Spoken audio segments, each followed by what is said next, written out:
Hello नमस्कार दोस्तों, बहुत बहुत स्वागत करता हूँ अपने YouTube चैनल अनहोनी रियल फैक्ट में। दोस्तों, आप अगर मेरे चैनल पे नए हैं तो मेरे चैनल को सब्सक्राइब करना ना भूलिएगा और बेल आइकन प्रेस कर लीजिएगा ताकि मेरा आने वाला हर एक वीडियो आप तक सबसे पहले पहुँच सके।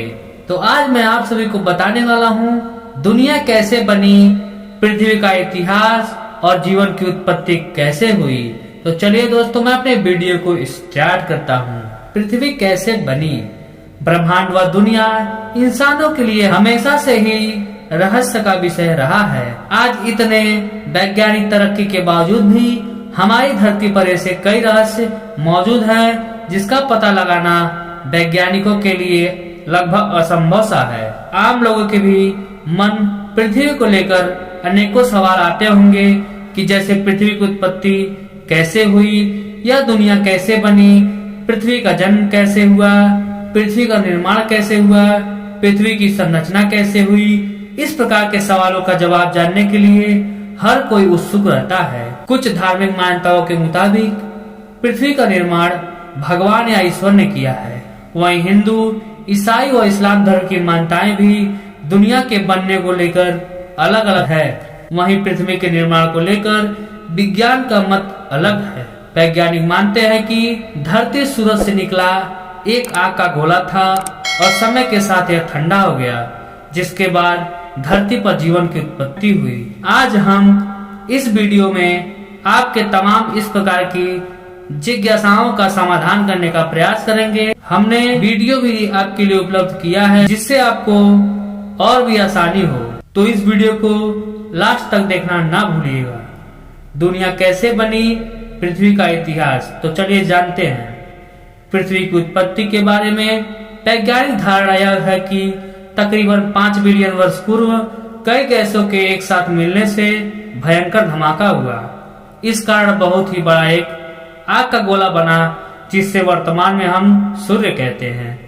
धमाका इतना तेज था कि इसके आसपास चारों ओर धूल के कण फैल गए और गुरुत्वाकर्षण बल के कारण ये कण छोटे छोटे पत्थर के टुकड़ों के रूप में बदल गए। कई वर्षों के अंतराल के बाद यह कण आपस में जुड़ने लगा और एक समय बाद सौर मंडल की उत्पत्ति हुई। और इस प्रकार लाखों वर्षों के पश्चात गुरुत्वाकर्षण बल के कारण पत्थर और चट्टानें आपस में जुड़ने लगी। इस प्रकार से धरती का जन्म एक आग के गोले के रूप में हो रहा था। वैज्ञानिक अवधारणा के मुताबिक 4.54 बिलियन वर्ष पूर्व पृथ्वी का तापमान 1200 डिग्री सेल्सियस था। ऐसे समय पर धरती पर केवल उबलता हुआ लावा, चट्टानें और कई जहरीले गैसें हुआ करती थी। ऐसे में पृथ्वी पर जीवन का होना असंभव था। पृथ्वी की उत्पत्ति के दौरान थिया नामक एक ग्रह धरती की ओर 50 किलोमीटर प्रति सेकंड की रफ्तार से बढ़ रहा था। यह रफ्तार बंदूक से चलाई गई गोली से 20 गुना अधिक है। ऐसे में जब थिया ग्रह पृथ्वी की सतह से टकराया तो बहुत बड़ा धमाका हुआ, जिससे बहुत सारा कचरा धरती से बाहर निकला और साथ ही वह ग्रह धरती में समा गया।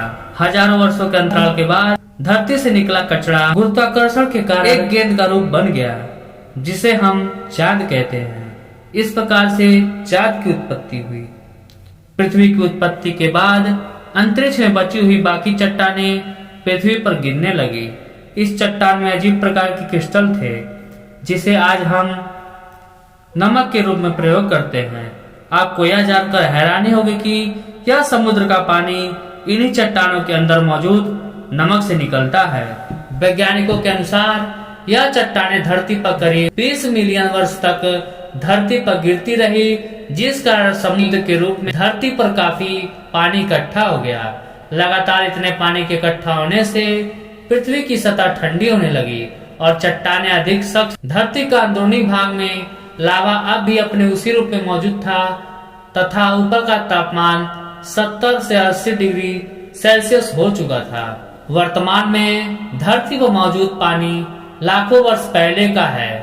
उस समय चांद के धरती के बेहद करीब था और गुरुत्वाकर्षण बल के कारण धरती पर अक्सर तूफान आते थे और लंबे अंतराल के बाद चांद और धरती की बढ़ती दूरी के कारण तूफान शांत होने लगा। पृथ्वी पर जीवन की शुरुआत। धरती पर जीवन की इस यात्रा के दौरान अब तक 3.8 बिलियन वर्ष पहले पानी की उत्पत्ति हो चुकी थी। पृथ्वी पर लगातार ज्वालामुखी फट रहे थे और साथ ही उल्का पिंड की बारिश भी हो रही थी।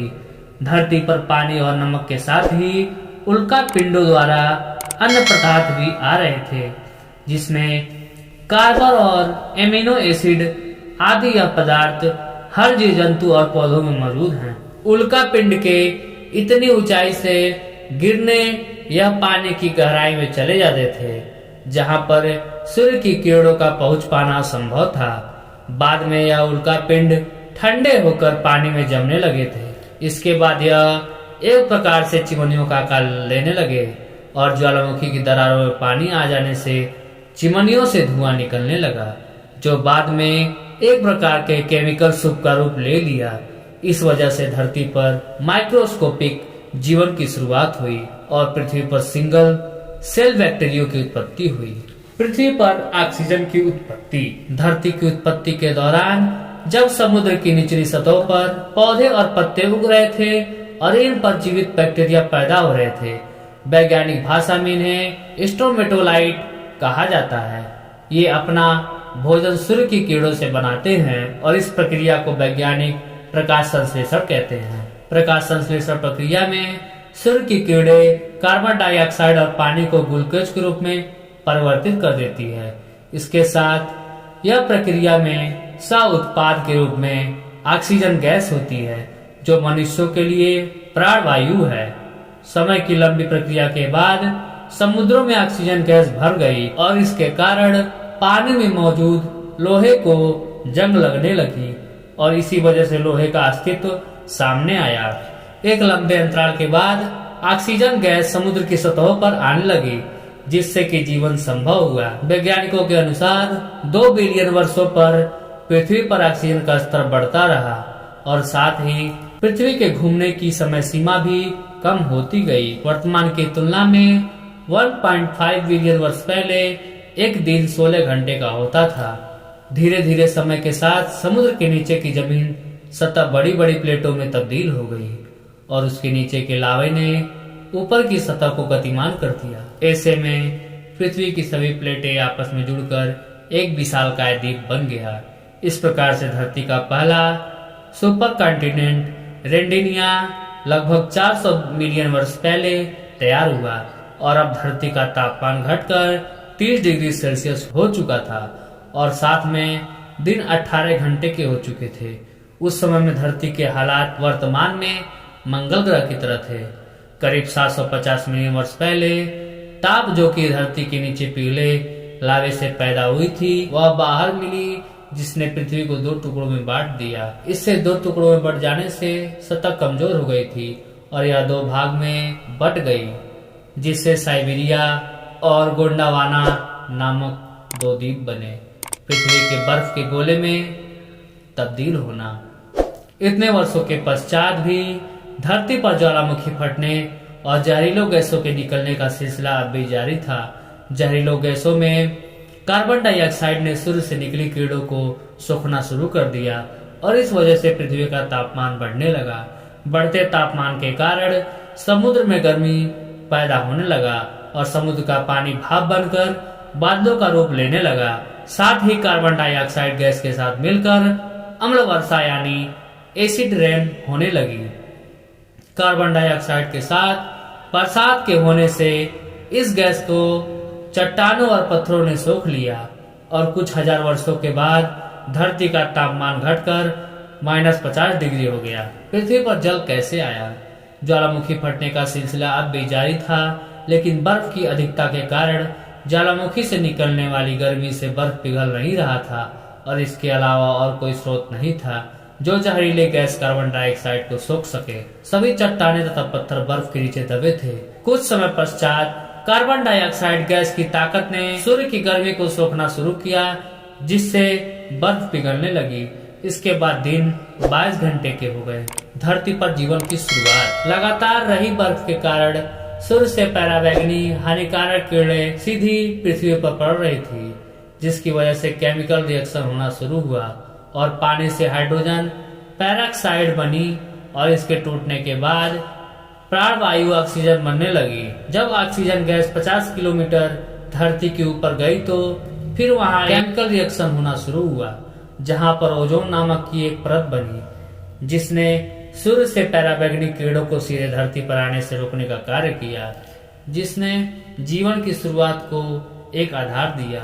अगले 150 मिलियन साल तक इस गैस की परत काफी मोटी हो गई और धरती पर ऑक्सीजन गैस की मात्रा बढ़ने लगी, जिससे पेड़ पौधे अस्तित्व में आए। तो दोस्तों, ये रहा मेरा पृथ्वी का इतिहास और जीवन की उत्पत्ति कैसे हुई, इसके बारे में मैंने सारी जानकारी आपको दे दिया है। अगर मेरा वीडियो आपको पसंद आया हो तो मेरे वीडियो को लाइक करना ना भूलिएगा और इसे अपने दोस्तों तक शेयर कर दीजिएगा और मेरे चैनल को सब्सक्राइब भी कर लीजिएगा। मिलते हैं नेक्स्ट वीडियो में, तब तक के लिए टेक केयर, बाय बाय।